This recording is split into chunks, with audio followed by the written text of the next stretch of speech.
பார்த்தாலே ஃப்ளேவர்ஃபுல்லாக டெம்டிங்காக இருக்குது. இந்த சிக்கன் மசாலா, செமி கிரேவி, ரோட்டி, சப்பாத்தி, கர்ட் ரைஸ் எது கூட வேணாலும் அல்டிமேட்டான காம்போவாக இருக்கும்.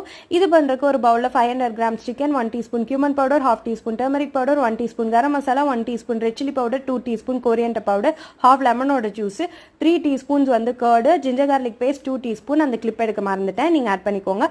ஒரு க்ரீன் சில்லி நல்லா சாப் பண்ணது கூட ஒரு 1/2 to 1 டீஸ்பூன் கீ இதெல்லாம் ஆட் பண்ணி நல்லா மிக்ஸ் பண்ணி ஒரு 1 ஹவருக்கு மேரினேட் பண்ண வச்சுக்கோங்க. அதுக்கப்புறமா ஒரு கடாயில் 3 குழிக்கரண்டி நல்லெண்ணெய், கண்டிப்பாக நல்லெண்ணெய் தான் யூஸ் பண்ணணும். ஒரு 3 மீடியம் சைஸ் ஆனியனை நல்லா சாப் பண்ணி வச்சுருக்கேன். அது கோல்டன் ப்ரௌன் ஆகிற வரைக்கும் வறுத்து ஒரு தனியாக ஒரு பிளேட்டில் வச்சுக்கோங்க.